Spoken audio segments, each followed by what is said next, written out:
marcharei de todo o meu coração na presença de amados irmãos.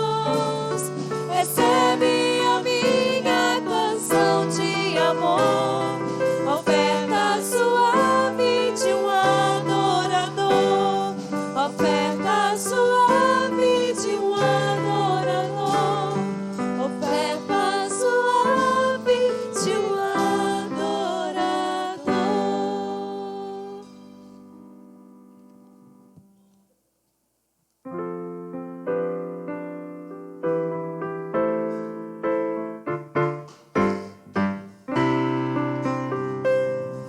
Maravilhoso amor, é o amor de Deus por mim, que meu coração conhece, que perdoa e esquece, eterno e sem fim. Maravilhoso amor, maravilhoso amor, é o amor de Deus por ti, que não mede sacrifícios, que não poupa benefícios, eterno e sem fim. Maravilhoso amor,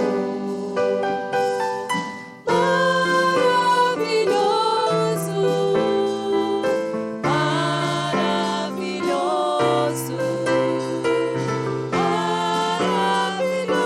maravilhoso amor, maravilhoso amor, maravilhoso,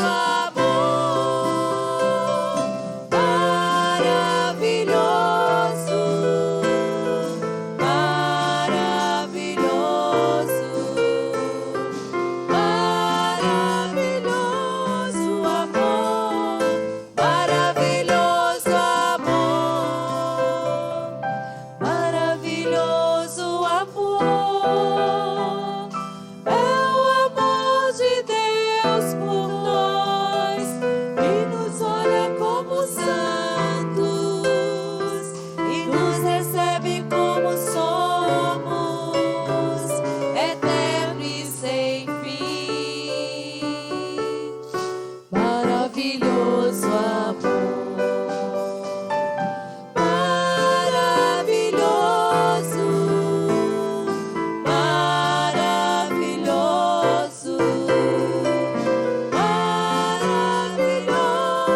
amor, maravilhoso amor, maravilhoso, maravilhoso,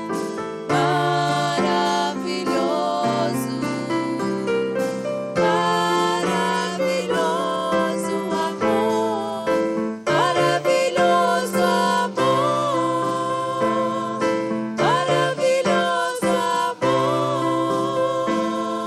maravilhoso amor, maravilhoso amor.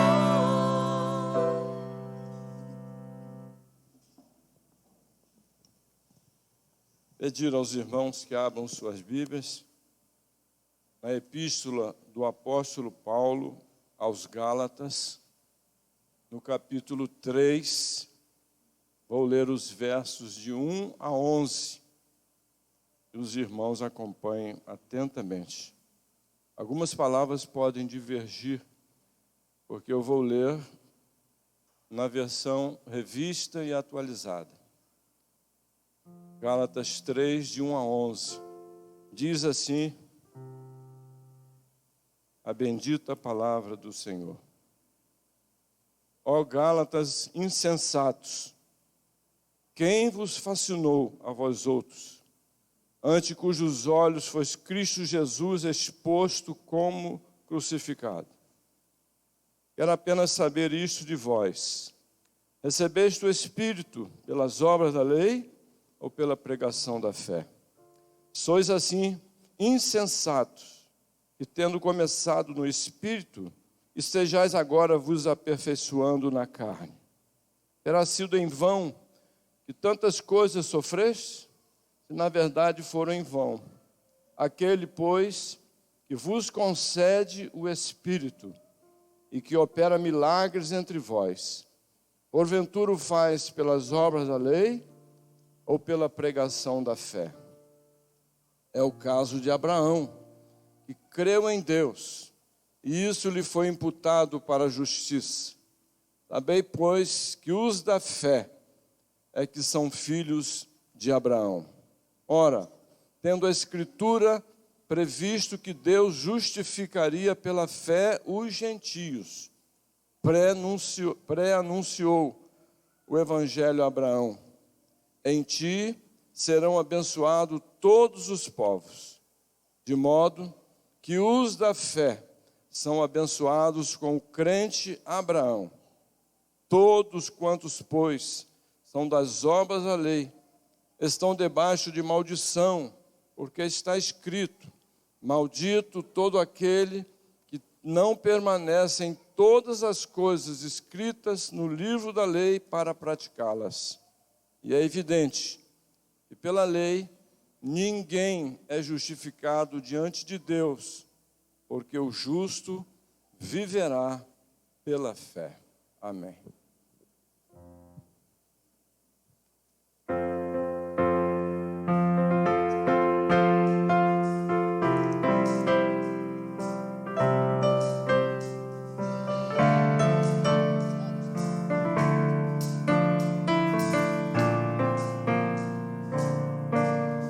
Eu olho para a cruz e para a cruz eu vou, do seu sofrer participar, da sua obra eu vou cantar. Meu Salvador na cruz mostrou o amor do Pai, o justo Deus.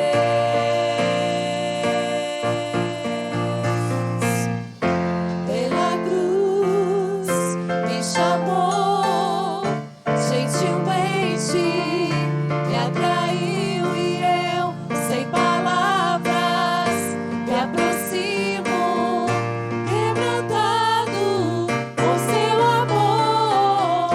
Pela cruz me chamou, gentilmente me atraiu e eu, sem palavras, me aproximo, quebrantado por seu amor.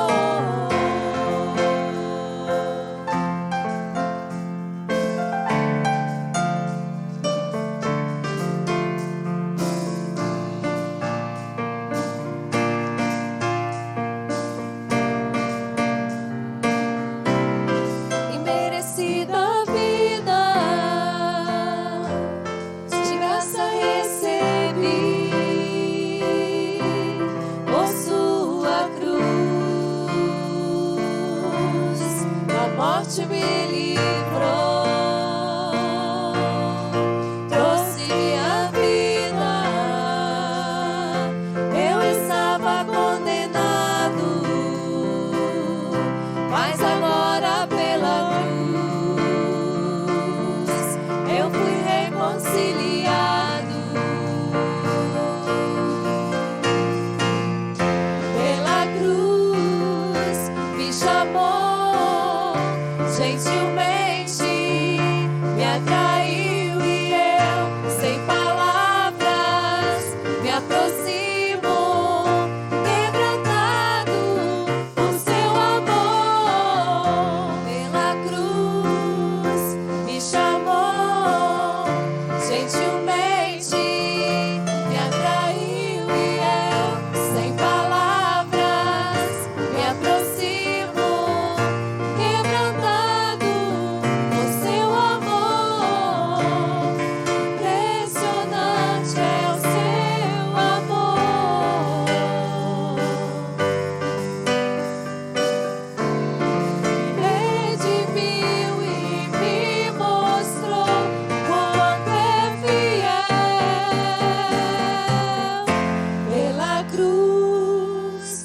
chamou, gentilmente me atraiu e eu, sem palavras, me aproximo, quebrantado por seu amor, pela cruz me chamou, gentilmente me atraiu e eu, sem palavras, me aproximo, quebrantado por seu amor.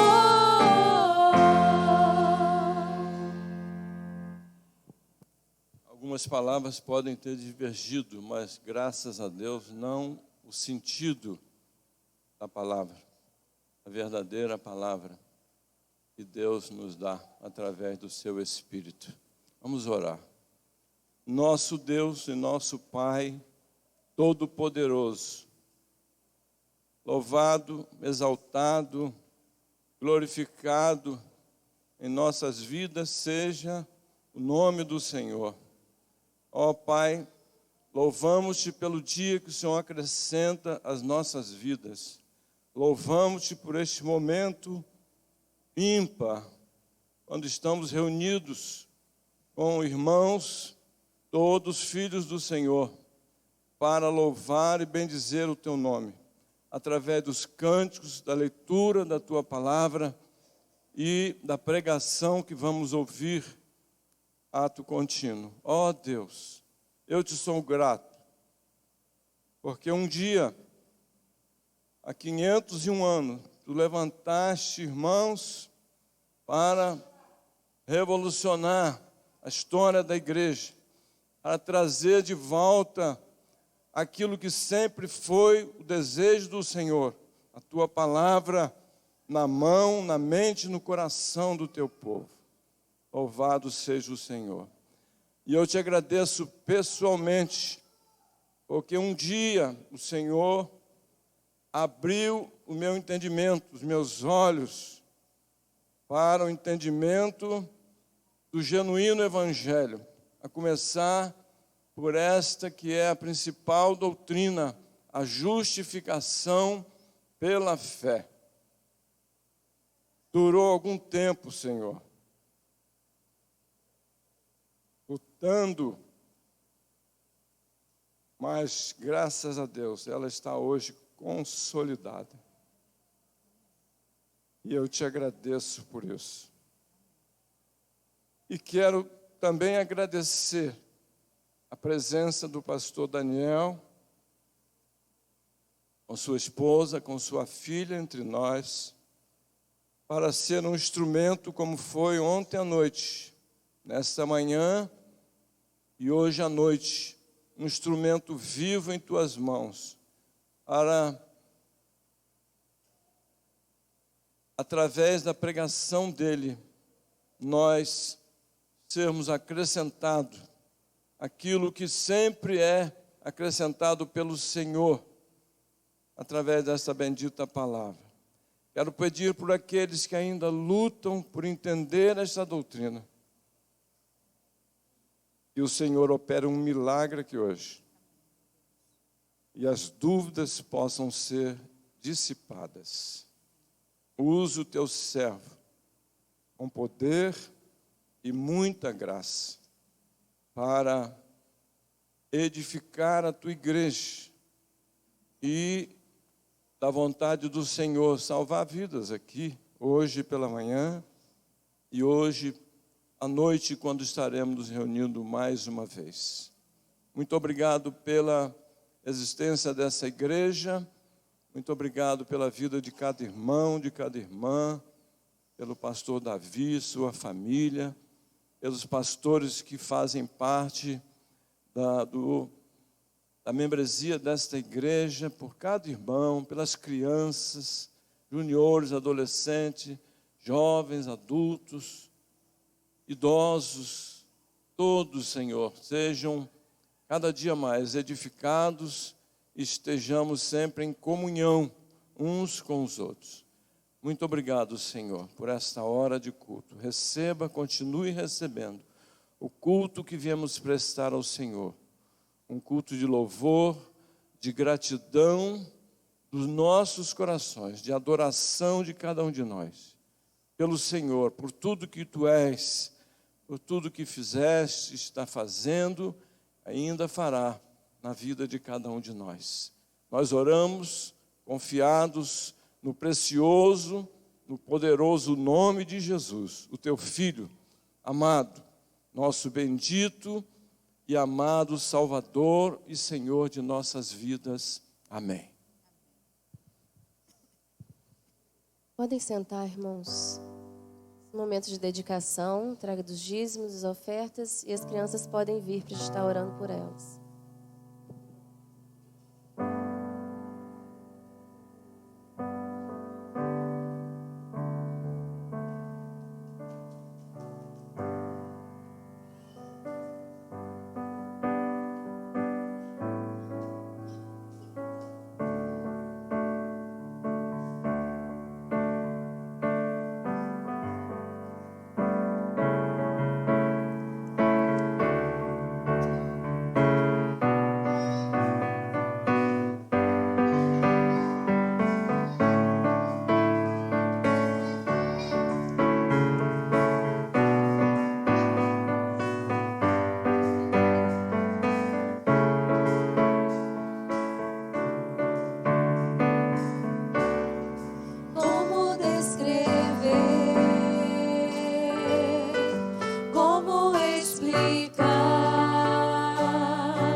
Palavras não mostrarem como é grande a minha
Vamos orar. Ó Deus, como é bom entoar louvores ao Senhor. E como é bom podermos fazer isso de forma comunitária, com os nossos irmãos, no compartilhar da fé. Como é bom, Deus, podermos nos reunir como igreja para juntos bendizermos ao Senhor pelas bênçãos constantes, ininterruptas, grandiosas que o Senhor tem dispensado sobre as nossas vidas. Recebe então, ó Deus, a nossa gratidão, o nosso louvor. E agora lembramos das nossas crianças, que o Senhor as abençoe, que o Teu Espírito possa ir abrindo a mente e o coração delas para o entendimento da Tua palavra, que será exposta a elas ali, no culto que elas continuarão prestando ao Senhor. Nós assim oramos, agradecemos as ofertas, os dízimos e dedicamos as nossas vidas ao Senhor. Em nome de Jesus. Amém.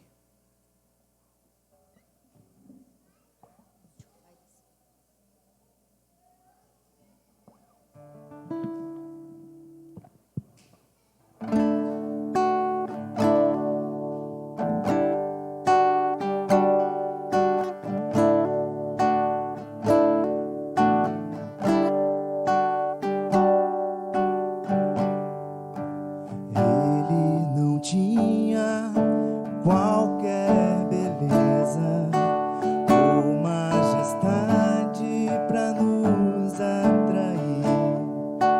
Nada havia em sua aparência para o desejarmos,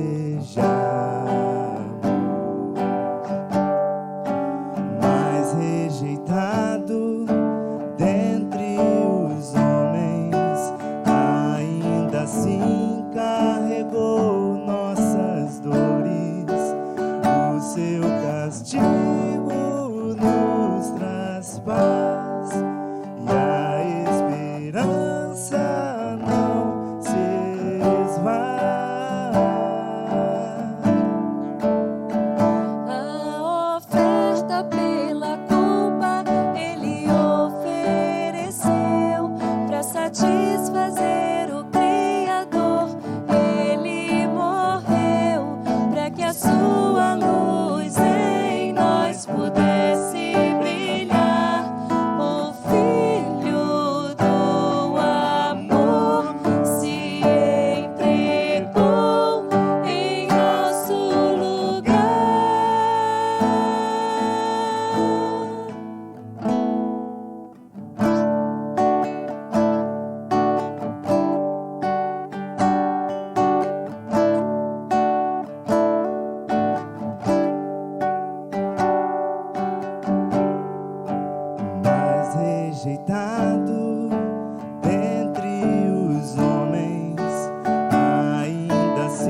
atentos, ouvir aquilo que Deus tem a nos dizer. Alguns não estavam aqui ontem. Nós temos aqui conosco o pastor Daniel Dides. Ele é da Igreja Batista Histórica em Lafayette, Conselheiro Lafayette. Ontem ele nos falou de uma forma poderosa e abençoadora. Neste fim de semana que separamos para celebrar e relembrar as verdades da Reforma Protestante, defendidas pelos reformadores, é nosso dever fazer isso. Nós não podemos esquecer de estarmos sempre celebrando o aniversário da Reforma e o que está por trás desta celebração. Isso é importante para que, quando os nossos filhos crescerem, dia 31 de outubro, eles não venham celebrar Halloween, mas eles venham a lembrar que 31 de outubro é o marco daquele grande dia, que Deus trouxe um grande avivamento para a igreja e nos trouxe a oportunidade de conhecer, de relembrar as verdades da palavra dele. Vamos mais uma vez orar. Ó Deus, que o Teu Santo Espírito leve cativo a nossa mente e o nosso coração, a Tua palavra nesta hora. Nós assim oramos, em nome de Jesus. Amém. Bom dia. É um prazer estar mais uma vez compartilhando com os irmãos da palavra do Senhor. O pastor Davi ontem mesmo anunciou alguma coisa do que eu falaria essa manhã, então já vou entrar direto no assunto. Eu quero convidar os irmãos a abrirem as Bíblias para o livro de Hebreus novamente, e nós vamos nessa manhã considerar o capítulo 6, e na noite eu quero falar de uma forma mais geral sobre a mensagem do livro de Hebreus e a sua doutrina de perseverança.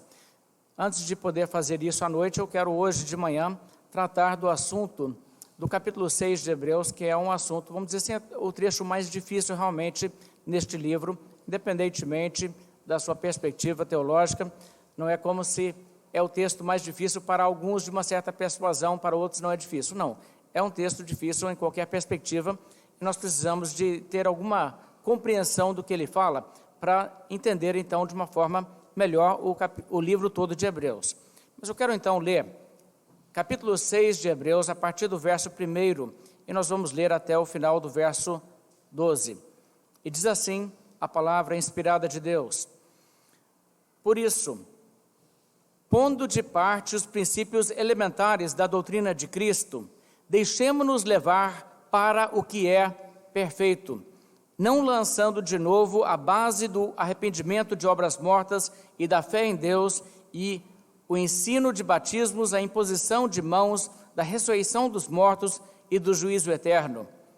Isso faremos se Deus permitir, porque é impossível que aqueles que uma vez foram iluminados e provaram o dom celestial e se tornaram participantes do Espírito Santo e provaram a boa palavra de Deus e os poderes do mundo vindouro e caíram, sim, é impossível outra vez renová-los para arrependimento, visto que de novo estão crucificando para si mesmos o Filho de Deus e expondo-o à ignomínia, porque a terra que absorve a chuva que frequentemente cai sobre ela e produz erva útil para aqueles por quem é também cultivada, recebe bênção da parte de Deus, mas se produz espinhos e abrolhos, é rejeitada, e perto está da maldição, e o seu fim é ser queimada.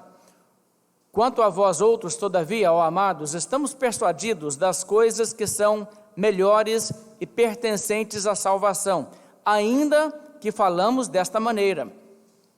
Porque Deus não é injusto para ficar esquecido do vosso trabalho e do amor que evidenciastes para com o seu nome, pois servistes e ainda servis aos santos.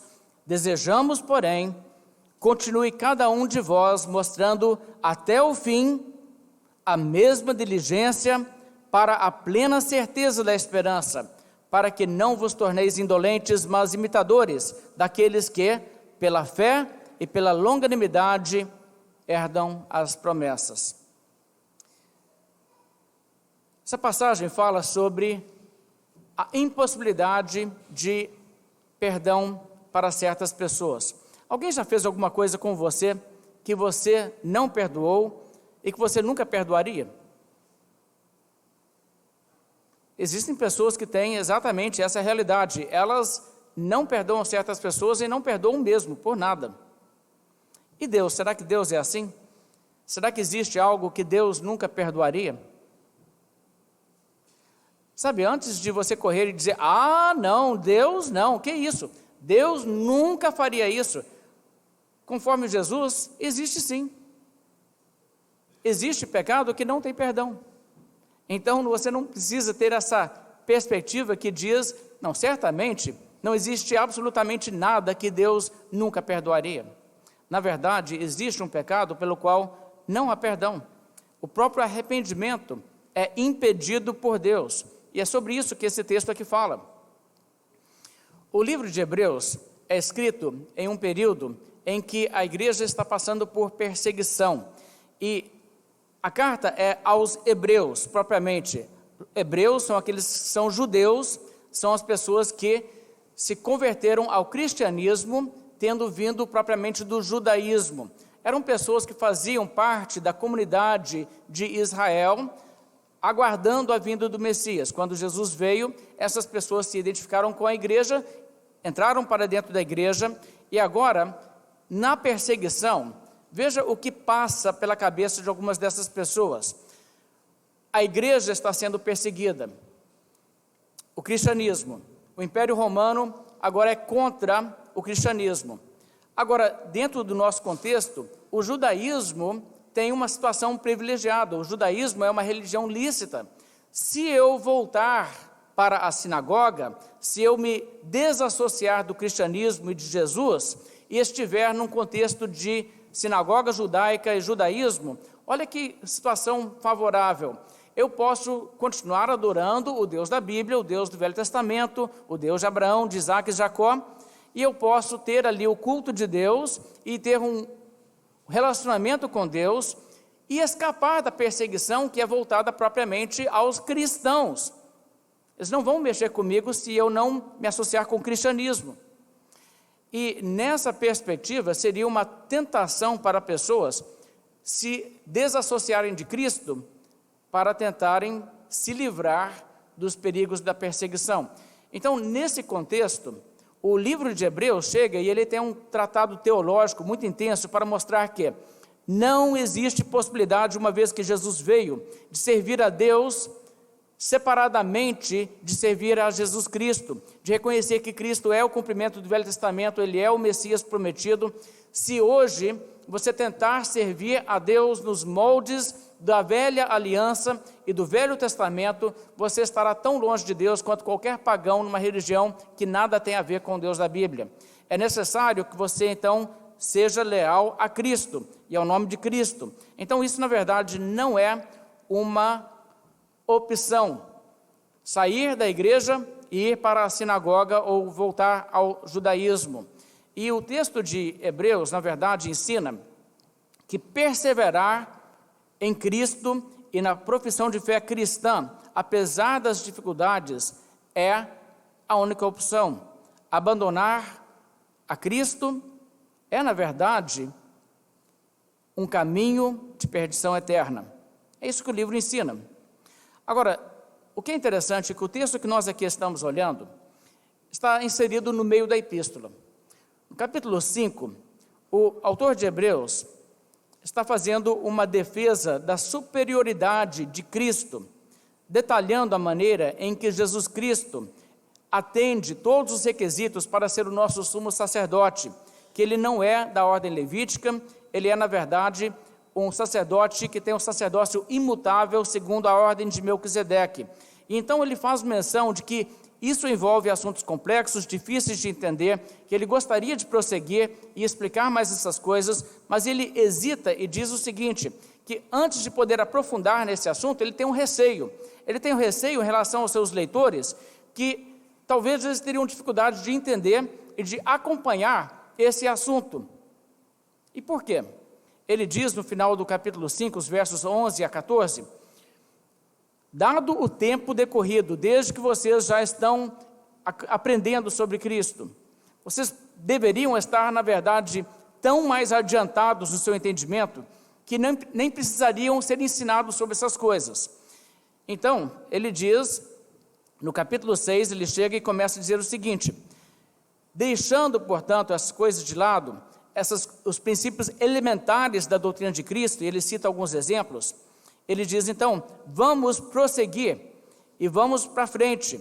E aí ele diz no verso 3, isso faremos se Deus permitir.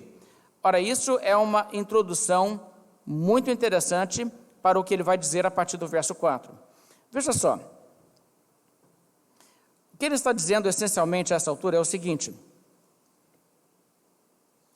temos coisas difíceis para explicar, mas nós vamos explicar essas coisas, vocês vão chegar lá, vocês vão entender essas coisas, quer dizer, vocês irão, se Deus permitir.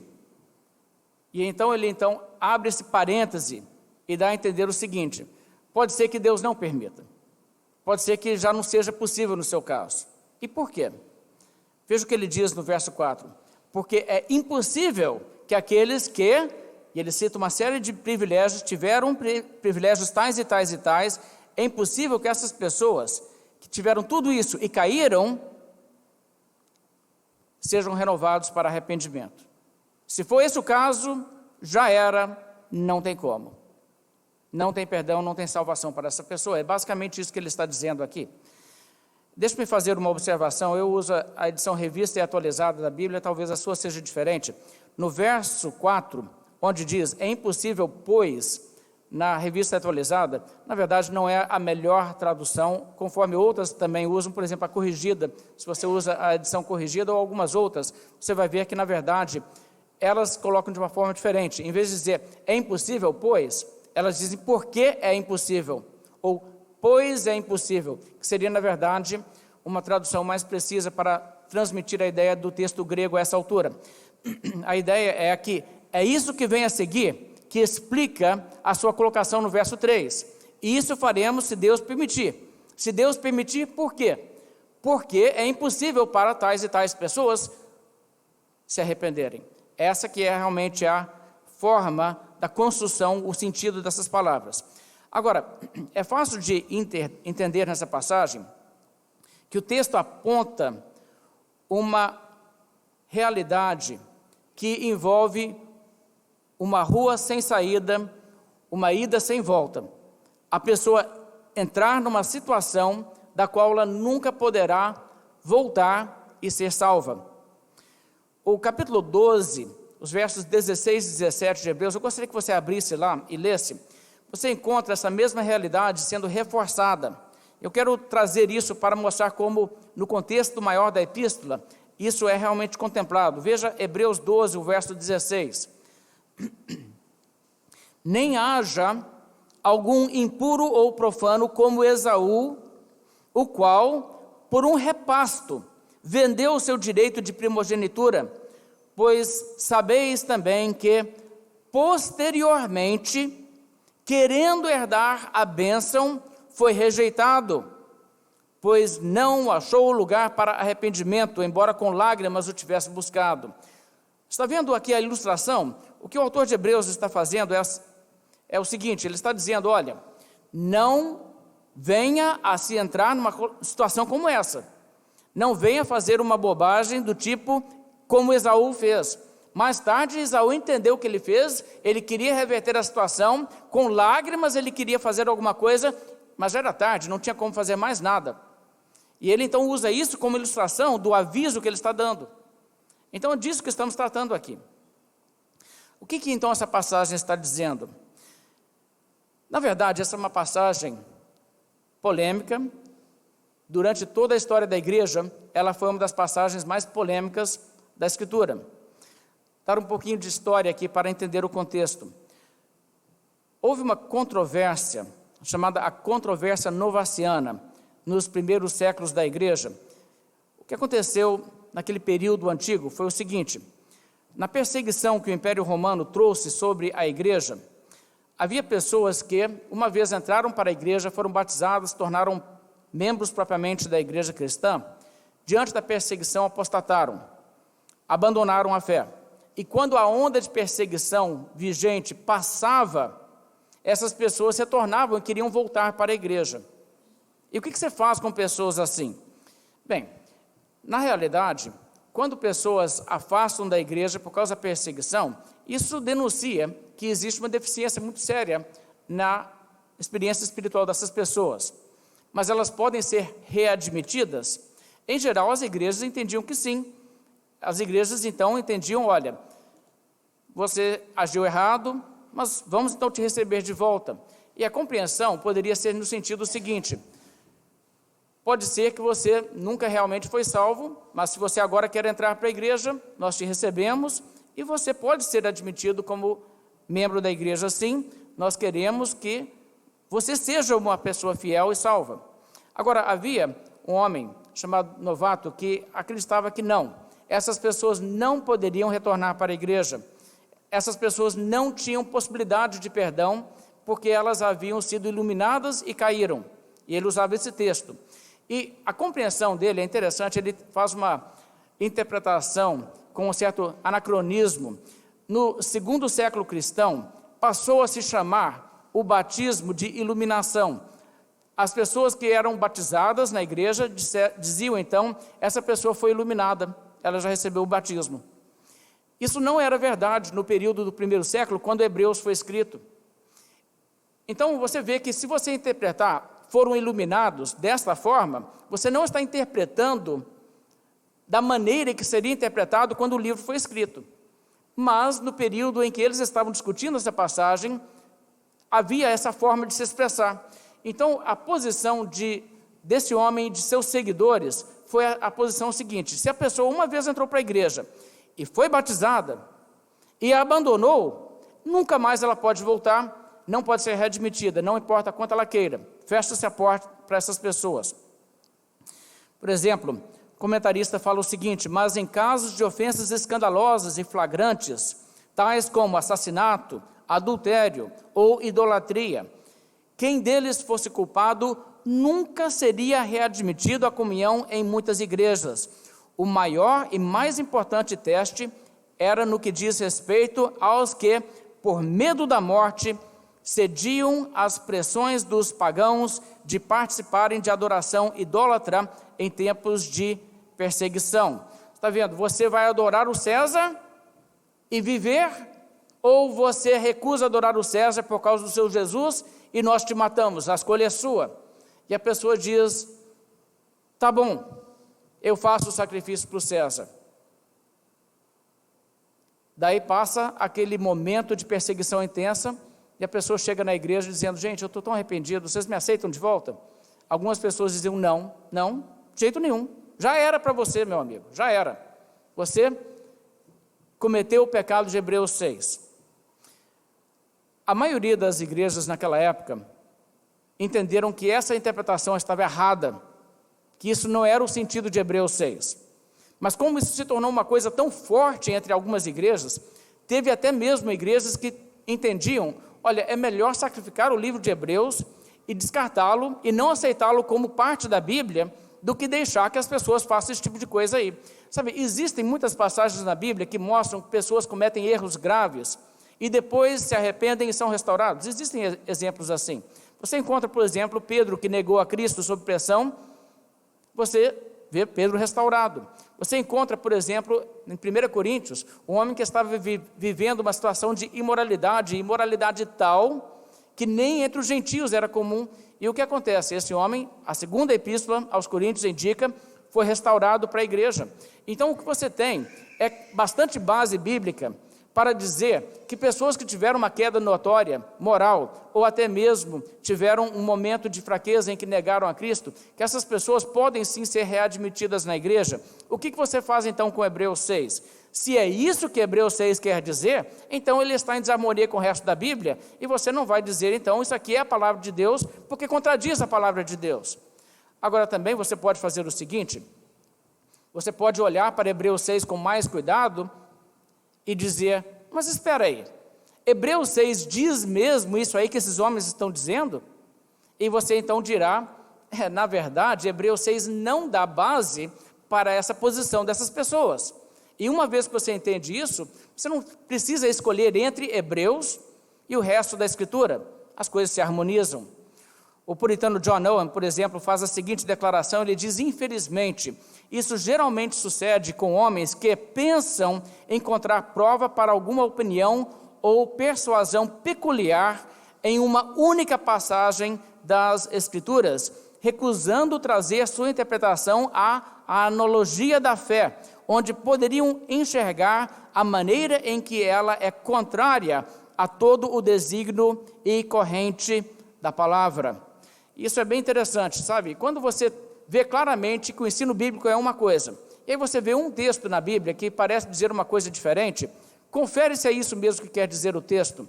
A pessoa que tem apenas um texto pelo qual ele pode provar uma coisa, que parece estar na contramão do resto da Escritura, se olhar bem aquele texto, acabará descobrindo que ele não tem texto nenhum, porque não é isso que ensina o texto. E seria o caso com esse texto em particular, nessa interpretação. Agora, como eu disse, o próprio fato que algumas pessoas até naquela época acharam o texto tão difícil que não sabiam exatamente responder aos novacianos que tinham essa postura, e então preferiram dizer, então não vamos usar esse livro. Veja, isso demonstra que estamos lidando com um texto aqui que era difícil, às vezes, de explicar a satisfação de todas as pessoas. O que significa isso aqui? Mas, de qualquer forma, nós vamos tentar e mostrar alguma coisa sobre o significado dessa passagem. Hoje, existem, na verdade, 4 posições sobre essa passagem. 4 predominantes. Com certeza tem alguém aí que tem sua interpretação diferente do que as mais comuns, mas você vai encontrar na literatura e nas escolas teológicas e através das denominações, você vai encontrar, na verdade, 4 posições predominantes sobre essa passagem. Eu vou expressar um pouco do que elas são, para que os irmãos entendam basicamente o que seria a proposta de hoje. Veja que ninguém hoje segue mais aquela linha antiga dos novacianos. Ninguém está pensando daquela forma. Mas o que as pessoas propõem hoje? Bem, primeiramente eu vou começar com os reformados. No campo reformado, a posição majoritária é a que diz que aqui estamos falando de pessoas que receberam um enorme grau de revelação da verdade, muito privilégio, muita iluminação, mas que não experimentaram a conversão genuína e acabam virando as costas à luz depois de uma experiência de profundo contato com a verdade, de pleno conhecimento da verdade, mas não de conversão. Essas pessoas nunca teriam sido regeneradas, mas elas tiveram um entendimento muito mais avançado do que incrédulos em geral, e talvez até mesmo de crentes professos que não são reais crentes em geral. E nesse caso, essas pessoas, virando as costas à fé cristã, apostatando, repudiando Cristo, abertamente repudiando a Cristo, essas pessoas caem sob o juízo de Deus de uma forma extraordinária, de forma que elas não têm a oportunidade de jamais se arrependerem. É um pecado sem volta. Existe uma segunda interpretação em relação a esse texto, que está mesmo entre os reformados. Você vai encontrar isso entre alguns reformados, mas não é a posição predominante. Essa posição seria a seguinte: o que o texto está falando, ele está descrevendo pessoas crentes, e está falando, em caso de crentes que caíram, não tem chance de arrependimento, mas não está falando isso como uma coisa que realmente acontece, está falando isso no campo hipotético. Suponhamos se um crente verdadeiro caísse, ele não poderia ser salvo uma segunda vez. Mas o texto não estaria afirmando que isso acontece em nenhum caso. Isso seria uma maneira de lidar com o texto. Existem pessoas que vão por esse caminho. Agora, existe, claro, no campo arminiano, aqueles que interpretam isso como o ensino da perda da salvação. Agora, deixa-me falar um pouco sobre a questão de arminianismo e calvinismo. Porque existe hoje uma percepção, muitas pessoas que dizem assim, o que é o arminianismo? O arminianismo é o ensino da perda da salvação. Agora, veja só, isso na verdade não é uma definição correta do que é arminianismo. Existem muitos arminianos que não acreditam na perda da salvação, eu preciso entender isso. O próprio Armínio, se tomarmos o nome de Armínio como o padrão referência do que é arminianismo, Armínio discordava da doutrina reformada da eleição, mas não ensinava a perda da salvação. O próprio Simão Episcopos, que foi um dos líderes que ajudou a redigir a remonstrança no século XVII sobre os 5 pontos do arminianismo que foram propostos na Holanda para uma revisão da doutrina da Igreja Reformada Holandesa, ele não acreditava na perda da salvação. O que acontece é que os seguidores de Armínio rapidamente abraçaram a ideia da perda da salvação, mas essa não foi a proposta original. A proposta original era uma visão alternativa à visão reformada sobre a eleição, a predestinação. Agora, veja só, uma vez que uma pessoa não entende a conversão, a salvação, como graça especial de Deus, que Deus resgata para si o seu povo eleito, dando a essas pessoas uma medida de graça maior do que ele dá para outras pessoas, ou seja, quando se nega a doutrina reformada da eleição, e se ensina que, na verdade, o que Deus faz é que Deus coloca a salvação acessível a todos e deixa que o homem se prove se ele vai fazer o certo com a graça preveniente que Deus dá para o pecador. Deus dá um pouco de graça, e se você fizer bom uso da graça, como recompensa por essa boa decisão, você recebe mais, e é assim que você vai chegar a se converter. Não é que Deus propriamente te traz a Cristo por graça irresistível. Deus te dá um pouquinho de graça, e conforme você corresponde ou não, você se converte.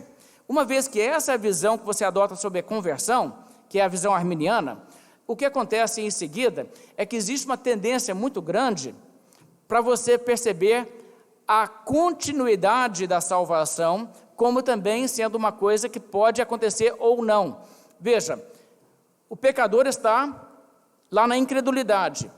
Deus o salva soberanamente? O arminiano diz não. Deus torna possível, mas Deus não torna certo. E aí você diz, tá, mas uma vez que agora ele é convertido, Deus o guarda, Deus garante a sua perseverança. O arminiano tende a falar o quê? Não necessariamente, né? Se antes ele poderia resistir à graça de Deus, quem garante que agora depois ele também não pode?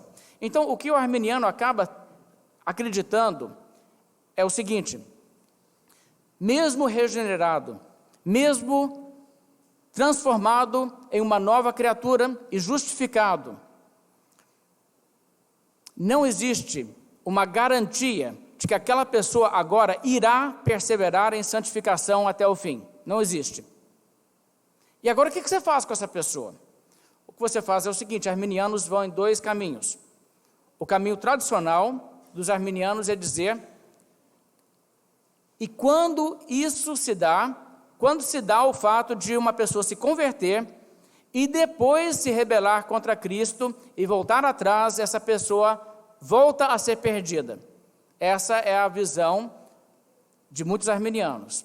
Agora, existe uma tendência mais recente de alguns arminianos tomarem a postura que diz assim: na verdade, depois que uma pessoa foi salva uma vez e foi perdoada, Deus nunca irá tirar a salvação dessa pessoa. Deus não vai impedir e controlar para que essa pessoa não volte atrás. Pode ser que essa pessoa abandone a Cristo mesmo, pode ser que ela venha a apostatar por completo. Mas uma vez salvo para sempre, essa pessoa vai morrer na incredulidade e ir para o céu, porque houve uma época em que ela se converteu. Agora, essa doutrina, francamente, ela é muito fraca. Ela é muito fácil de desbancar pela Bíblia a partir de muitos textos, mas existem algumas pessoas que acreditam isso hoje. Então, o que acontece aqui em Hebreus 6 é que arminianos, soteriologicamente, sobre a questão da conversão, da eleição, vão para um desses dois caminhos. Alguns irão dizer, esse texto aqui está falando de pessoas que foram salvas e caíram, e, portanto, essas pessoas perdem a salvação. Existem outros que dirão, não, esse texto está falando de pessoas que foram salvas, perdoadas, e depois caíram, depois apostataram, viraram as costas em Cristo, estão novamente crucificando para si o Filho de Deus, mas continuam salvas assim mesmo. E você olha para esse texto e diz, o quê? Como assim? Como que você pode chegar nessa conclusão? O que você faz com esse texto? Eles dizem, não, mas o que vai acontecer com essa pessoa, o que está em jogo, não é a própria salvação, é apenas as recompensas e galardões que a pessoa receberia. E então eles vão dizer, o texto está nos falando que se um crente cair da fé, virar as costas em Cristo, o que vai acontecer é que ele vai receber menos galardão na eternidade. É só isso que implica essa questão de não poder ser renovado para o arrependimento e tal. Será que é isso? Sabe, eu acho que isso aí é tão fácil de mostrar que é uma furada. Veja aqui o verso 8. Veja como o texto fala. Mas se produz espinhos e abrolhos, é rejeitada, e perto está da maldição, e o seu fim é ser queimada. Gente, que linguagem! Maldição. Apartai-vos de mim, malditos, para o fogo eterno. Está vendo o tipo de associação que essa palavra traz? Ser queimada. Como assim? Olha, isso nos remete à pregação, por exemplo, de João Batista. Já está posto o machado à raiz das árvores. Toda árvore, pois, que não produz bom fruto, é cortada e lançada no fogo. Sabe, fogo, no caso aqui, ser queimado, o seu fim é ser queimado, isso não é vida eterna não, irmãos. Isso está falando realmente de uma pessoa perecer no fogo eterno. Além disso, veja o verso 9. Quanto a vós outros, todavia, ó amados, estamos persuadidos de coisas que são melhores e pertencentes à salvação, ainda que falemos dessa maneira. Está vendo? As pessoas naquela categoria, dos que tiveram esses privilégios e caíram, ele diz, apesar de falar dessa maneira, eu acredito no caso de vocês, coisas melhores, coisas associadas à salvação. Então estamos falando aqui de salvação ou perdição. Não estamos falando de se você vai ser crente redimido de primeira classe, ou se você vai na segunda classe na eternidade. Não estamos falando disso aqui. Não tem isso na Bíblia realmente. Bem, vamos então olhar o texto e vamos analisar. Esse texto está falando de uma suposição ou está falando realmente de uma queda que acontece? Isso é mais a controvérsia que existe entre as duas perspectivas dos reformados, dos calvinistas, por assim dizer. Nesse ponto, eu vou ser generoso com os que discordam de mim. Eu entendo, existe realmente a maneira de falar na Bíblia, em termos de suposição, sobre questões onde nós não estamos falando de coisas concretas. Eu vou dar um exemplo disso. Quando o Senhor Jesus Cristo estava aqui na terra, ele falou a seguinte declaração: se eu disser que não o conheço, serei mentiroso como vós. Declaração interessante. Se eu disser que não conheço, né, então serei mentiroso. O que Jesus está dizendo? Ele está dizendo que existe essa possibilidade de que ele assim falaria, de que ele seria mentiroso? Não. Ele está apenas fazendo uma conjectura para ilustrar um ponto. É possível fazer desse tipo de colocação. É este o caso aqui? Alguns entendem que sim. Eu não estou convencido de que seja, mas se alguém levar essa direção, eu não vou estar, vamos dizer assim, brigando com essa pessoa. Eu entendo o raciocínio. Mas deixe-me trazer algumas considerações aqui. O contexto da passagem me parece expressar que existe uma incerteza real, legítima, na mente do autor, se os seus leitores poderão ou não progredir e acompanhar o que ele vai dizer, porque ele realmente parece estar contemplando. Pode ser que no caso de alguns de vocês não tenha mais jeito. O tom para mim parece ser esse. Tá? Então é a minha leitura do texto. Eu quero que você veja como ele chega nisso. Verso 1, ele diz, capítulo 6, Por isso, pondo de parte os princípios elementares da doutrina de Cristo, deixemos-nos levar para o que é perfeito. Veja, deixemos-nos levar para o que é perfeito. Não lançando de novo a base do arrependimento, de obras mortas, a fé em Deus, o ensino de batismo, a imposição de mãos, a ressurreição dos mortos, do juízo eterno. Não voltando para essas coisas básicas. E aí veja o que ele diz. Isso faremos se Deus permitir. Porque é impossível que aqueles que uma vez foram iluminados, e etc, e caíram, é impossível para essas pessoas. Agora, essa forma de falar, para mim, pesa muito para o lado que ele realmente está dizendo para os seus leitores, olha, no caso de vocês aí que estão me lendo, eu não sei como vocês estão, pode ser que alguns de vocês não tenham mais jeito. Pode ser que alguns de vocês já endureceram o coração, já resolveram, e o juízo de Deus pode estar sobre vocês de uma forma irremediável. Isso é o que me parece ser a leitura. Então, eu não acho que ele está falando de uma suposição, eu acho que ele está tratando de uma possibilidade real. Agora, vamos entender o que está em jogo aqui. O princípio é aquilo que o Senhor Jesus Cristo falou. Lembra que Jesus Cristo disse, vede, pois, como ouvis, porque ao que tiver se lhe dará, e ao que não tiver, até aquilo que julga ter lhe será tirado. Sabe, existe um princípio de que quanto mais Deus te abençoa, quanto mais entendimento você tem, de quanto mais privilégio você tem, maior é a sua responsabilidade e maior será a sua cobrança. Lembra que Jesus Cristo falou que pessoas que presenciaram o seu ministério e viram até mesmo os seus milagres, e ele diz que essas pessoas seriam cobradas de uma forma mais severa, por exemplo, do que cidades como Tiro e Sidom, Sodoma e Gomorra, que não tiveram tanto privilégio. Mais privilégio, mais cobrança. Esse é um princípio bíblico, e isso está envolvido nesse texto. E o que ele diz aqui nos versos 4 até o verso 6, é essencialmente uma lista de privilégios que, se uma pessoa recebe tudo isso aqui e cai, a sua queda a essa altura já é de uma natureza tão grave, tão séria, que se torna um pecado imperdoável.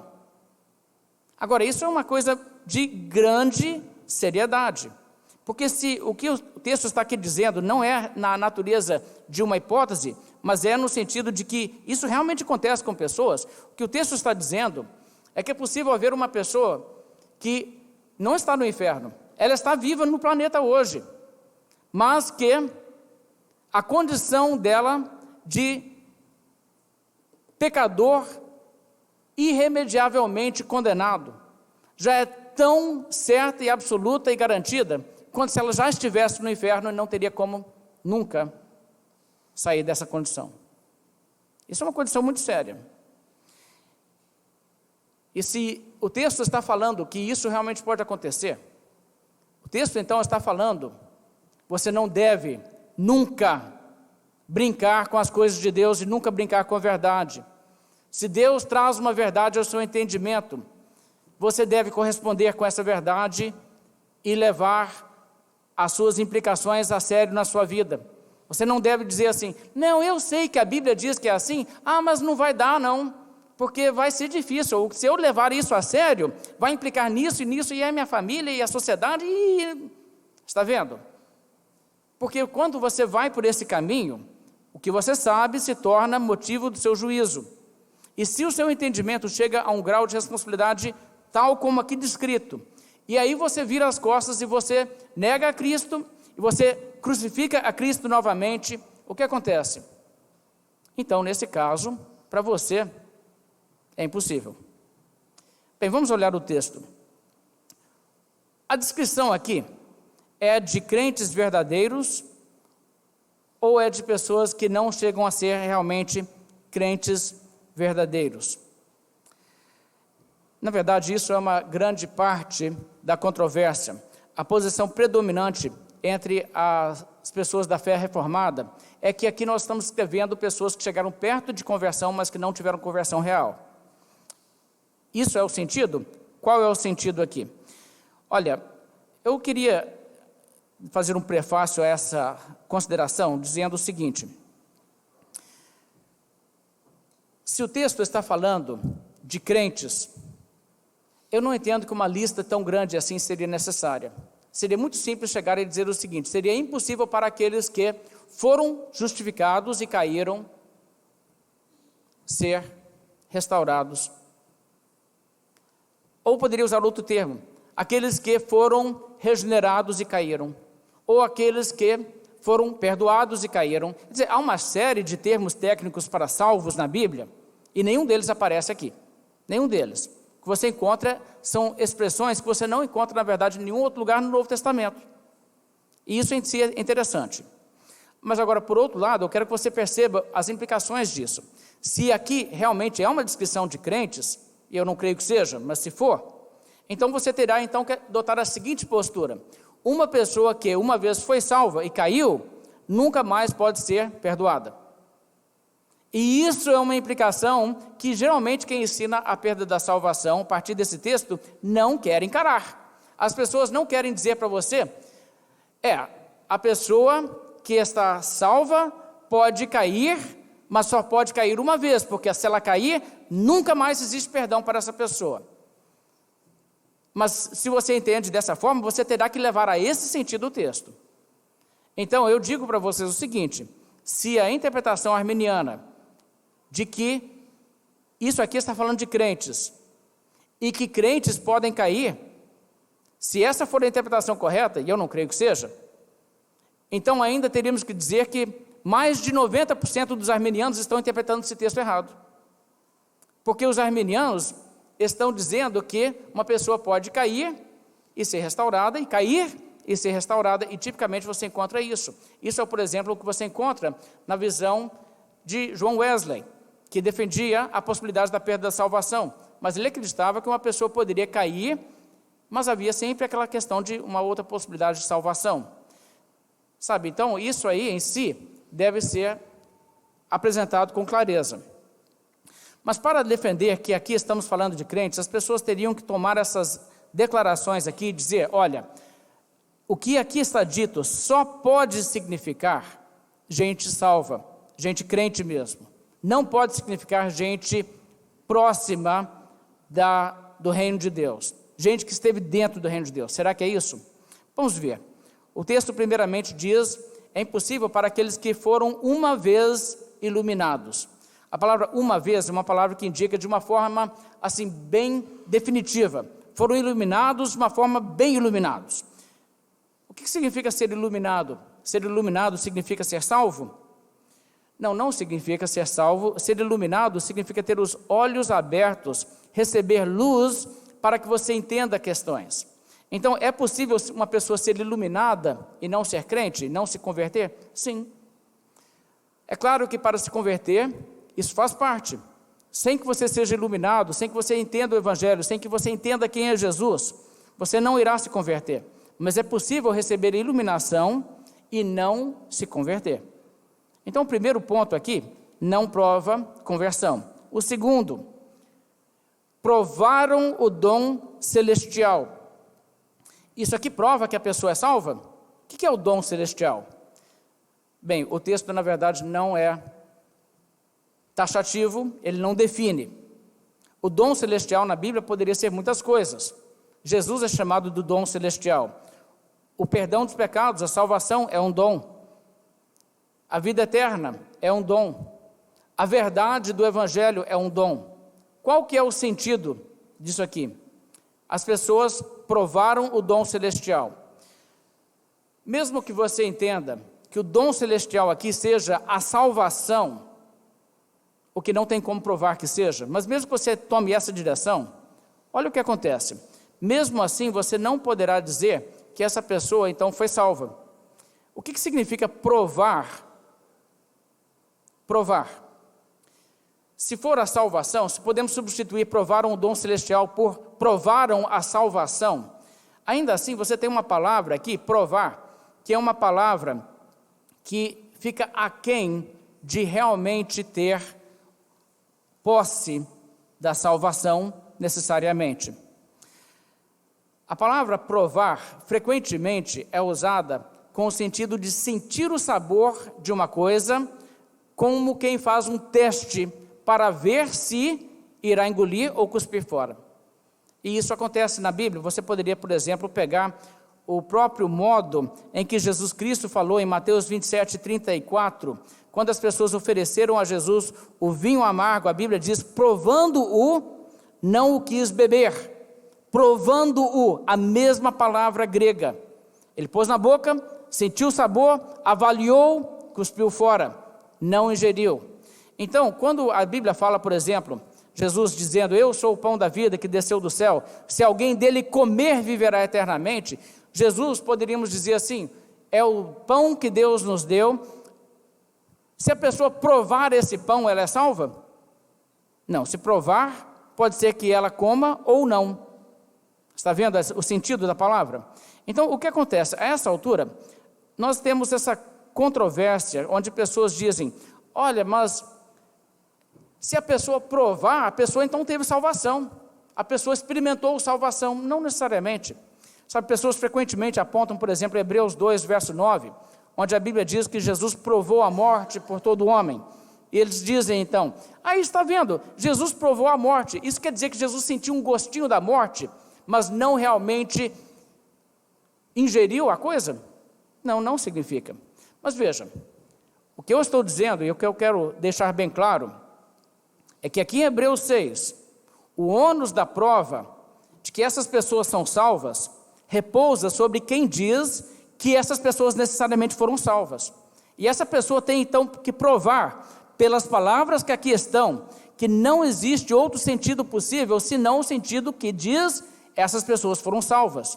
A palavra provar pode ir para um lado ou para o outro. Toda vez que você come uma refeição, você prova a refeição. Mas nem tudo aquilo que você prova, você come. Então, quando a Bíblia diz que eles provaram o dom celestial, essa palavra não te dá direito a dizer, necessariamente, essas pessoas assimilaram. Não te dá. Então, até esse ponto, não existe nenhuma prova aqui nesse texto que você pode dizer conclusivamente, aqui estamos falando de gente salva. Não tem. Temos que ser sinceros com o texto. Vamos prosseguir. Próximo ponto. O texto em seguida diz, e se tornaram participantes do Espírito Santo. Aqui pessoas dizem, olha só, essas pessoas receberam o Espírito Santo, foram templo do Espírito Santo. Templo do Espírito Santo é quem foi salvo. O texto diz que foram um templo do Espírito Santo? Diz que receberam o Espírito Santo? Não, diz que foram participantes do Espírito Santo. Participantes do Espírito Santo significa isso? Na verdade, também não significa isso. Existe uma distinção entre você receber o Espírito Santo e você ser participante do Espírito Santo. Eu quero, nesse momento, fazer um paralelo. Eu quero que você olhe comigo em 1 Coríntios, capítulo 10, porque a palavra participantes, que está aqui no grego, é uma palavra que você tem que entender o uso dessa palavra e o que realmente ele significa. É possível uma pessoa ser participante do Espírito Santo sem possuir o Espírito Santo, sem ser habitado pelo Espírito Santo. A palavra participante acontece em 1 Coríntios capítulo 10.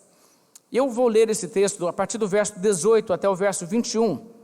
Eu quero chamar a atenção a como essa palavra é usada. Verso 18, 1 Coríntios 10, 18. Considerai Israel segundo a carne. Não é certo que aqueles que se alimentam dos sacrifícios são participantes do altar? Mesma palavra aqui, participantes. Se você vai lá no templo de Israel, lá naquela época, e você participa lá fazendo o sacrifício, você não se torna participante do altar? Sim, você se torna participante. O que significa isso? Habitado pelo altar? Não, significa você se torna associado àquilo. Veja mais o verso 19. Que digo, pois, que o sacrificado ao ídolo é alguma coisa, ou que o próprio ídolo tem algum valor? Antes digo que as coisas que eles sacrificam é a demônios que sacrificam e não a Deus. E não quero que vos torneis associados aos demônios. Associados aos demônios. O que ele está dizendo? Se você, cristão, vai num templo pagão e faz um sacrifício lá, você pode não acreditar em nada daquilo. Você pode fazer aquilo dizendo assim, para mim isso é bobagem, esse Deus nem existe, eu não estou nem aí para esse negócio aqui, eu estou fazendo, só um gesto aqui porque as pessoas querem que eu faça, o que eu falo aqui eu falo de boca para fora, eu não acredito nisso. Tá, independentemente se internamente você acredita, O fato de você ali participar te torna o quê? Associado aos demônios. Possuído pelo demônio não, mas associado sim. Existe então essa realidade. Veja o verso 21, não podeis beber o cálice do Senhor e o cálice dos demônios, não podeis ser, veja só, participantes da mesa do Senhor e da mesa dos demônios. Agora, a palavra participantes aqui é a mesma que você tem lá em Hebreus 6. Agora, deixa-me então, pode voltar para Hebreus 6 agora na Bíblia, e deixa-me então mostrar o que está sendo dito aqui. Quando uma pessoa se torna parte da igreja, essa pessoa está no âmbito em que o Espírito Santo opera. O Espírito Santo que inspira a palavra de Deus, que está na igreja. O Espírito Santo que faz a obra da igreja, que edifica a igreja de Cristo. E uma pessoa que adentra a igreja e torna-se intimamente associado com a igreja, essa pessoa se torna participante da atividade e a obra do Espírito Santo. Quer seja essa pessoa propriamente uma pessoa em quem o Espírito Santo habita ou não. O erudito de grego Kenneth Wuest, ele é uma das maiores autoridades no grego bíblico, escreve o seguinte sobre essa palavra aqui em Hebreus.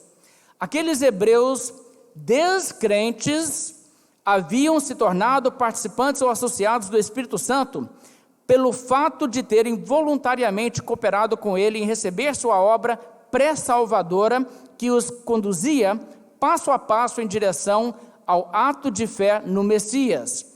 E aí ele fala sobre a palavra especificamente aqui, ele diz a palavra metekos, não indica de forma alguma que esses hebreus possuíam o Espírito Santo no sentido de habitação permanente, tal como uma pessoa salva. Então, quer dizer, se você olhar o que significa a palavra, nós não estamos falando aqui de uma pessoa ser o templo do Espírito Santo. Estamos falando de uma pessoa ter se associado ao Espírito Santo. E isso pode acontecer sem uma conversão genuína. Então, temos visto mais um ponto aqui do texto, e na verdade ainda não encontramos nada que diga, então esse aqui a gente salva mesmo. Não tem como. São coisas que podem acontecer com uma pessoa sem ser salva. Veja ainda o próximo, em Hebreus 6, próximo ponto aqui diz, provaram a boa palavra de Deus e os poderes do mundo vindouro. E novamente você encontra essa palavra provaram. É interessante que parece que insiste-se em usar essa palavra.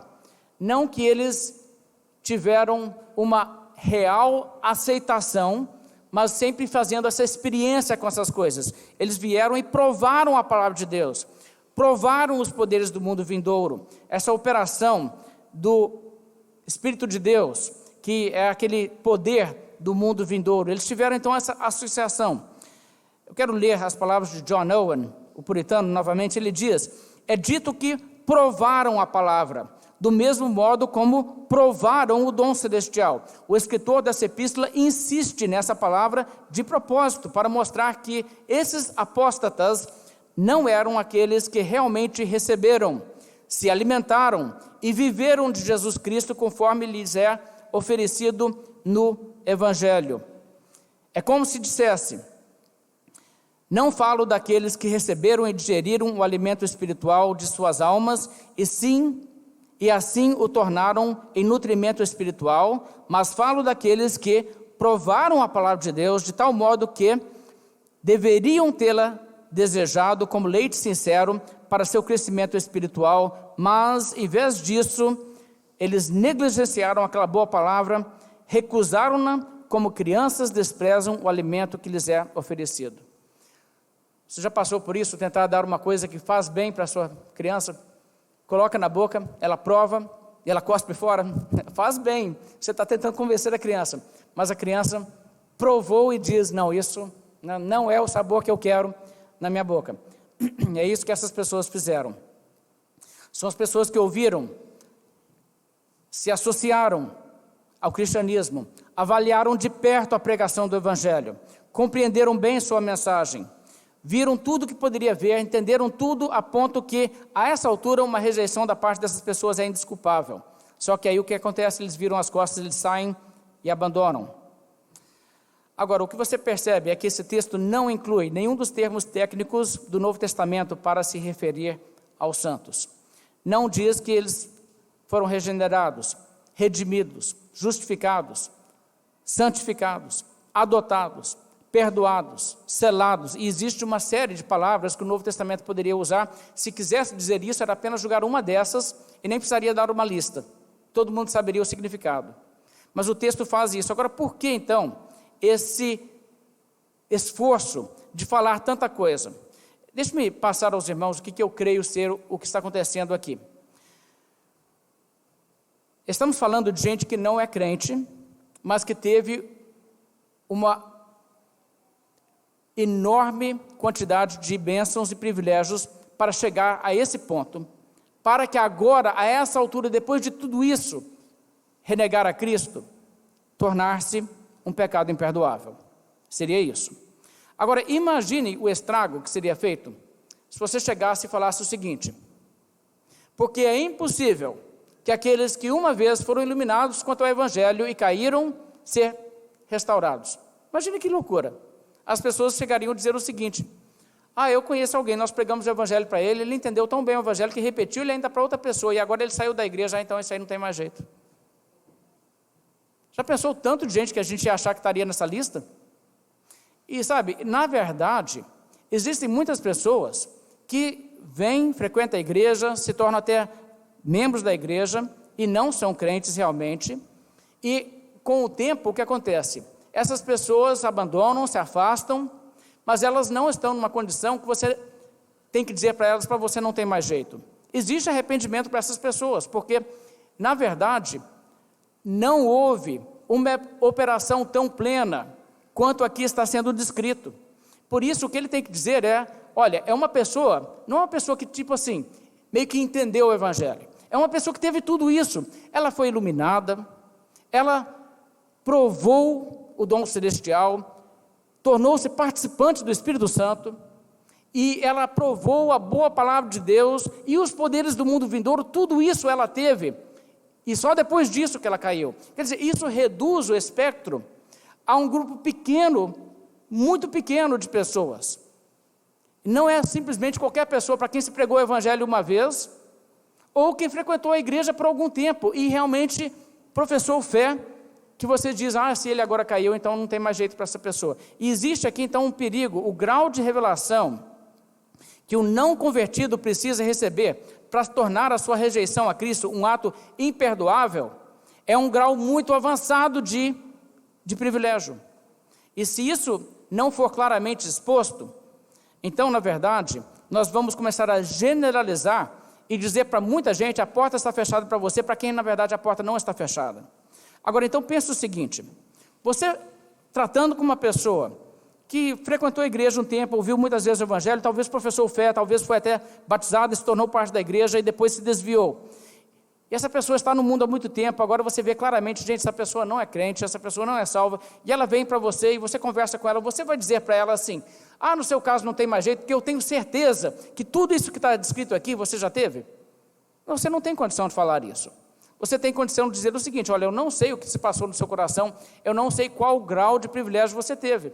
Então você convida a pessoa a crer. É isso que você faz. Mas ao mesmo tempo, você não pode garantir a uma pessoa, olha, não importa o quanto você tenha compreendido da verdade e quanto privilégio você tenha tido, se você negar a Cristo, crucificar Cristo, expô-lo à ignomínia novamente, não precisa se preocupar não, que depois para você ainda tem jeito. É perigoso, está vendo? Então você fica aqui com uma informação que não te dá nem a possibilidade de descartar precipitadamente as pessoas, mas também você tem que reconhecer que existe aqui uma seriedade muito grande, que não se pode brincar com isso. Afinal de contas, a quem muito é dado, muito será cobrado. Bem, eu gostaria de prosseguir então, e na verdade eu ainda tenho algumas coisas a dizer, talvez eu passe alguns minutinhos, se os irmãos não se importarem com isso, porque tem um pouco de informação aqui para fechar esse assunto. O que acontece é o seguinte, essa passagem não nos fala nada que taxativamente identifica essas pessoas como tendo sido salvas, mas recebem muitas bênçãos e privilégios grandiosos. Dentre os que professam fé em Cristo, você não pode simplesmente dizer, eu tenho certeza que essa pessoa recebeu tudo isso que está sendo dito aqui. Agora, de qualquer forma, existe uma realidade que quanto mais você sabe, mais responsabilidade você tem. O apóstolo Paulo nos disse o seguinte, que ele foi, outrora, um blasfemo e insolente. Isso é em 1 Timóteo, mas ele diz, eu obtive misericórdia. Sabe por quê? Ele diz, obtive misericórdia porque eu fiz na ignorância, na incredulidade. Tem gente por aí, hoje, falando coisas do tipo assim, Jesus não é Deus, coisa nenhuma não. Jesus não é nada disso aí que vocês estão falando não. E essa pessoa está falando isso e essa pessoa realmente pensa assim. Ela nunca entendeu a verdade. O que seria mais grave? O que essa pessoa está fazendo, falando assim, ou você falar isso? Você que sabe que não é assim. Você falar é muito mais grave, não é? Muito mais grave. A responsabilidade é muito maior. Quanto mais você sabe, maior a sua responsabilidade. Agora, o que acontece então, quando uma pessoa tem um entendimento maior e essa pessoa, mesmo assim, contra a luz, peca? Esse pecado mais grave se torna um pecado que, dependendo do tipo de iluminação que ela recebeu, pode ser imperdoável. Agora, existe na Bíblia algum outro exemplo disso? Sim, existe. Existe na Bíblia algum caso de um pecado que não tem perdão? Você lembra de algum? Quem cometeu um pecado sem perdão na Bíblia? Veja em Mateus capítulo 12. O que é importante entender sobre esse texto que nós estamos estudando é que quando ele diz que o perdão se torna impossível para pessoas que receberam esses privilégios, isso também nos ensina quais pessoas não podem ser mais perdoadas. Seria uma contradição do texto que nós estamos estudando em Hebreus, dizer que não existe mais possibilidade para arrependimento para pessoas que ainda não chegaram a desfrutar tanta revelação e tanto privilégio quanto o livro de Hebreus nos dá os detalhes. Está certo? Veja só o que eu quero dizer. O livro de Hebreus diz, é impossível o arrependimento de quem? De pessoas que uma vez foram iluminados e provaram o dom celestial, e se tornaram participantes do Espírito Santo, provaram a boa palavra de Deus e os poderes do mundo vindouro. Para essas pessoas que caíram, é impossível renová-las para arrependimento. Veja que o texto não diz, é impossível renovar o seu arrependimento. Diz que é impossível renová-los para arrependimento, para que se arrependam. Bem, se isso é o caso, então alguém poderia chegar e dizer, é verdade, na realidade, é impossível renovar para arrependimento pessoas que nunca tiveram essas coisas aqui. Não, peraí, porque o que a Bíblia está nos ensinando em Hebreus é qual é o perfil de pessoas que uma vez tendo tido tudo isso e caíram, não podem mais ser perdoadas. É esse o tipo de gente que não tem mais perdão. E tem um outro caso assim na Bíblia, aqui, veja em Mateus capítulo 12, verso 31. Por isso vos declaro, todo pecado e blasfêmia serão perdoados aos homens, mas a blasfêmia contra o Espírito Santo não será perdoada. Se alguém proferir alguma palavra contra o Filho do Homem, ser-lhe-á isso perdoado. Mas se alguém falar contra o Espírito Santo, não lhe será isso perdoado, nem neste mundo, nem no porvir. Agora, isso aqui é muito interessante. Jesus aqui disse, o pecado que os fariseus cometeram era um pecado sem perdão. E ele faz uma distinção, uma blasfêmia contra o Filho do Homem seria perdoável, mas não uma blasfêmia contra o Espírito Santo. O que está acontecendo aqui?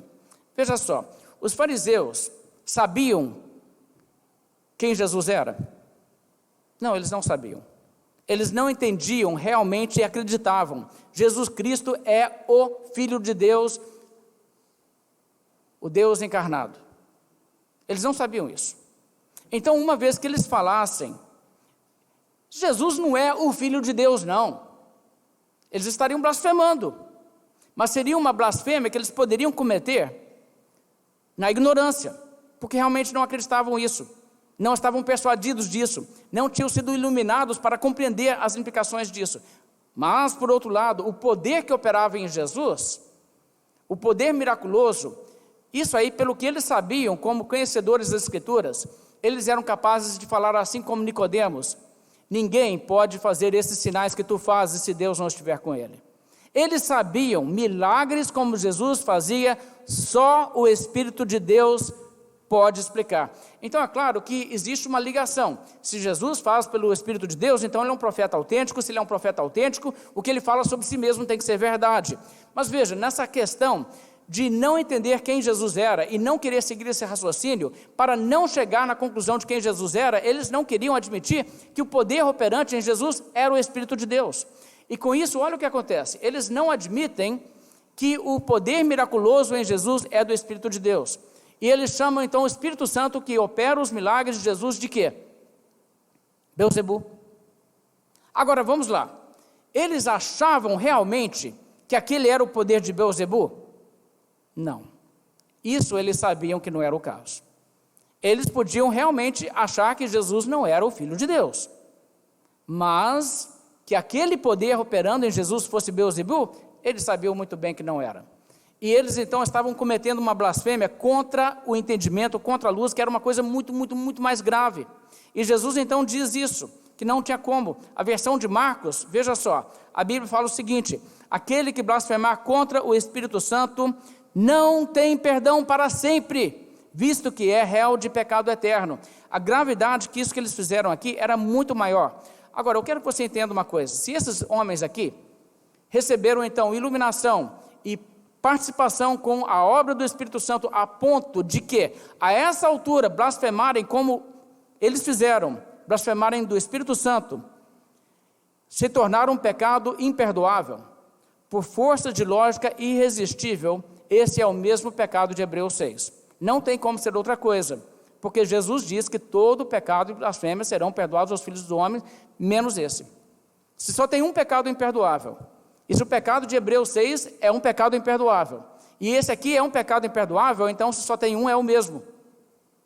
Agora aí está uma coisa interessante: o grau de privilégio, de iluminação, de capacidade de entender, conhecer as Escrituras, e ver Jesus, e ver os milagres de Cristo que os fariseus tiveram, necessariamente os colocou nesse patamar de privilégio, para que a essa altura blasfemarem contra Jesus era um pecado imperdoável. Agora, isso então é uma implicação muito interessante. A pergunta que você tem que fazer agora é a seguinte: para que os fariseus então cometessem esse pecado imperdoável, eles tiveram que ser salvos? Eles eram salvos? Não, não eram. Eles nunca haviam se convertido. Então o que você descobre? Que esses homens, tendo essa associação tão grande com a palavra de Deus, com a mensagem de Cristo e com a operação do Espírito Santo, mesmo sem terem se convertido, achavam-se como pessoas que haviam sido iluminadas, que provaram o dom celestial, se tornaram participantes do Espírito Santo, provaram a boa palavra de Deus e os poderes do mundo vindouro, e caíram. Isso aconteceu com essas pessoas, e aconteceu aquém de uma conversão. Então a pergunta que você tem lá em Hebreus: estamos falando de privilégios que só podem acontecer com crentes? A resposta é definitivamente não. Irmãos, a analogia da fé, a comparação de texto com texto, interpretar a Bíblia pela Bíblia, te força a isso. Não tem como. Então, uma vez que você entende isso, você vai perceber que estamos falando ali, em Hebreus 6, não de uma conversão, mas de um grande, grande privilégio, que te coloca num grau de responsabilidade, que a essa altura, se você virar as costas,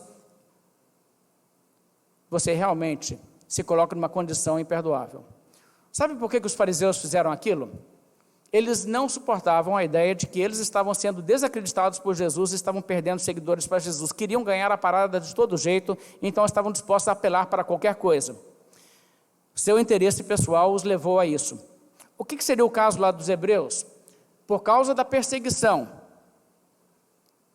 eles falariam o seguinte: eu era da igreja, mas eu saí, voltei para a sinagoga, voltei para o judaísmo. Agora, em fazer isso, sabe o que eles estariam realmente dizendo para o mundo? Olha, eu estive lá, conheci, experimentei, mas a minha conclusão é que não preciso de Jesus, eu posso ficar na sinagoga mesmo. E em fazer isso, eles estariam dizendo essencialmente o quê? Bem, se isso for o caso, então, quem entendeu que Jesus era um falso e o crucificou, na verdade, estava justificado. E estariam, então, expondo Jesus à ignomínia. Está vendo a gravidade disso? Sabe, é uma desonra muito grande uma pessoa se associar com a igreja, se associar com Cristo, virar as costas e dizer, não acredito mais naquilo não. É muito sério. Bem, de qualquer forma, quero que você volte a Hebreus 6, eu vou concluir rapidamente com os últimos versos dessa passagem, e eu quero demonstrar que o contexto que você encontra aqui, da passagem, milita fortemente contra a interpretação de que estamos falando de crentes que caíram, e demonstra que estamos falando de pessoas próximas a uma conversão, mas que antes de se converterem, sem se converterem, abandonaram, mas com grande grau de responsabilidade agora por causa dos privilégios que receberam nesse ínterim. Veja o verso 7. O autor de Hebreus agora vai ilustrar o que ele acabou de dizer. E ele traz então essa ilustração. Porque a terra que absorve a chuva que frequentemente cai sobre ela e produz erva útil para aqueles por quem é também cultivada, recebe bênção da parte de Deus, mas se produz espinhos e abrolhos, é rejeitada e perto está de maldição e o seu fim é ser queimada. Vocês viram isso, essa ilustração? O que isso mostra? O verso 7 começa com porquê. Ele está ilustrando o que ele acabou de falar. Veja, pessoas que tiveram todos esses privilégios e caíram, já era. Por quê? Porque a terra que absorve a chuva e tal, mas depois é assim? E é esse tipo de situação.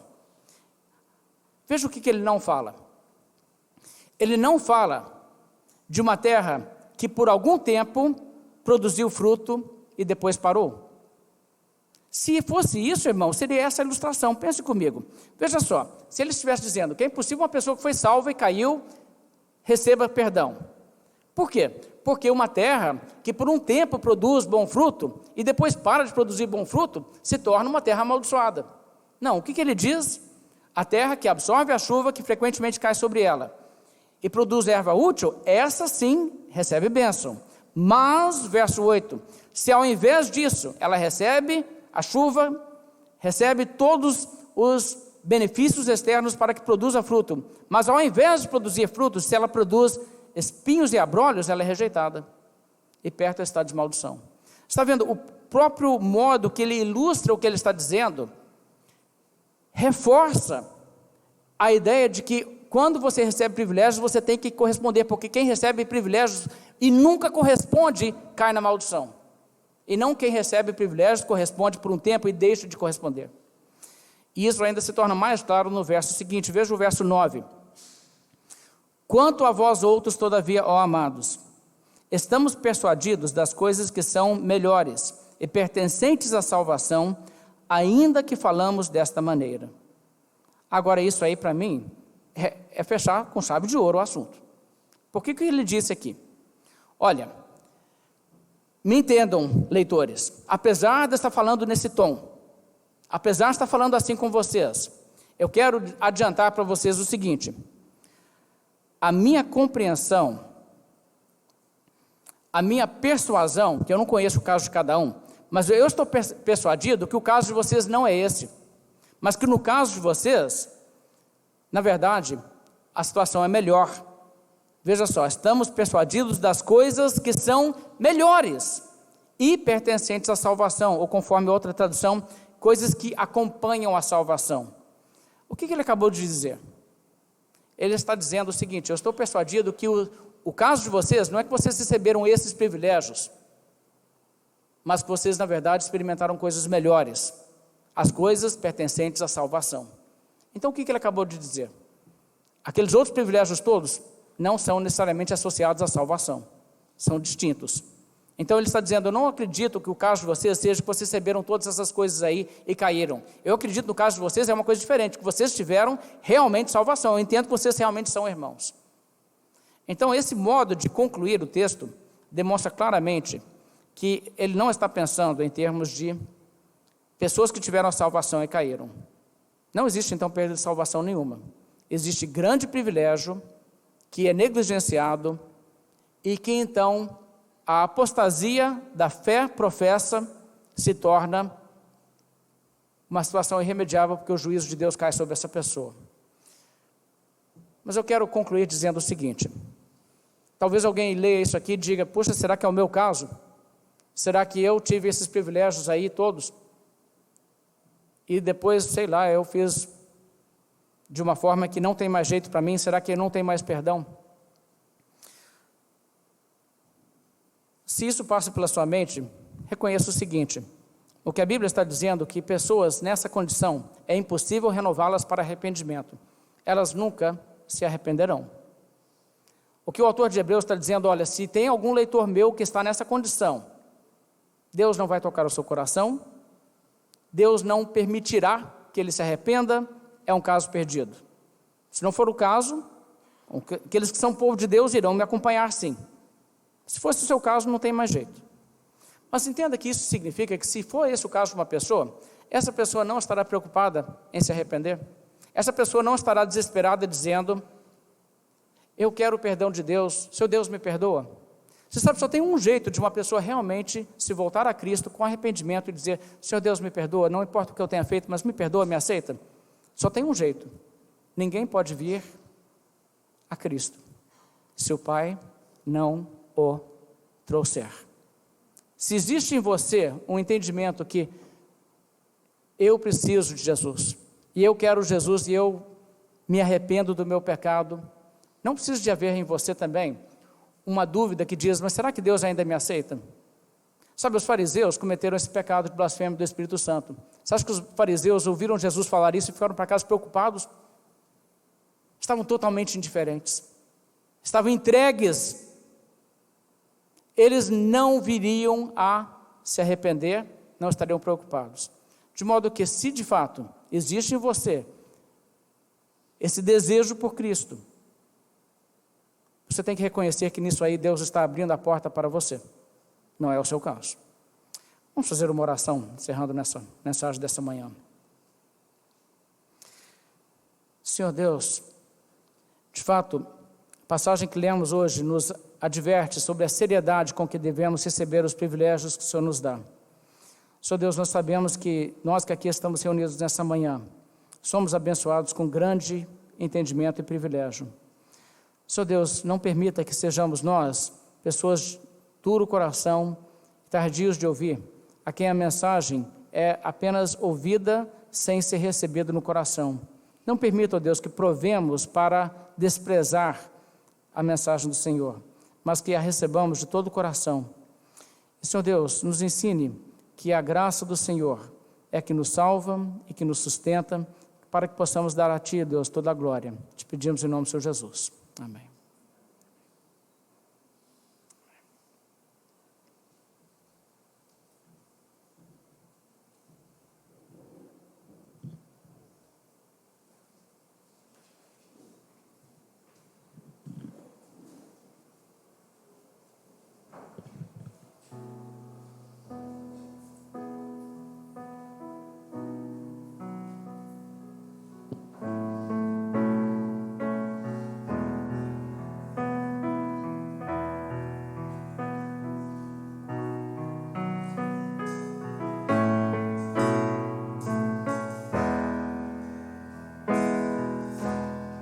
Só em Jesus confiarei, é minha força, luz, canção, pedra angular que me sustém na tempestade ou sequidão. Qual grande amor, profunda paz em meio à luta, em horas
Jesus comanda o meu viver, desde o início até o fim.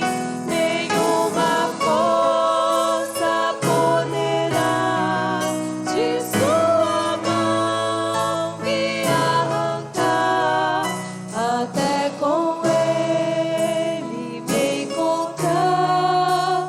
No seu poder eu viverei.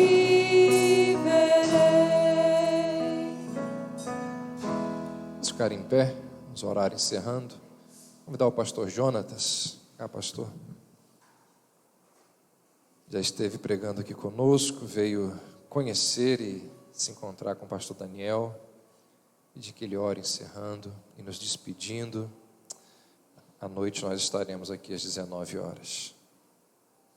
Senhor Deus e Pai, nós louvamos o Teu nome e nessa manhã nos deste, ó Deus, essa graça de ouvir a Tua palavra e sermos edificados por ela. Temos, ó Deus, instruídos, ó Deus, e vivificados, ó Deus, pela Tua viva e eficaz palavra, ó Deus, que nos muda, que nos transforma, que nos converte dos nossos maus caminhos, pela ação do Teu bondoso Espírito Santo que derramou sobre nós, mora em nós, ó Deus. Nós pedimos também, ó Deus, que aqueles que talvez aqui estão, que não tenham ainda tido essa experiência real com o Teu Espírito, essa experiência real com o Senhor, possam, ó Deus, pela Tua misericórdia, se arrependerem dos seus pecados, crer no Senhor e viverem também para Ti, para a Tua glória, para o Teu louvor. Abençoa o pastor Daniel, abençoa a Igreja Batista Reformada de Campos, abençoa meu amigo pastor Davi, todos que estão aqui nessa manhã. Te louvamos e te agradecemos, no nome de Jesus.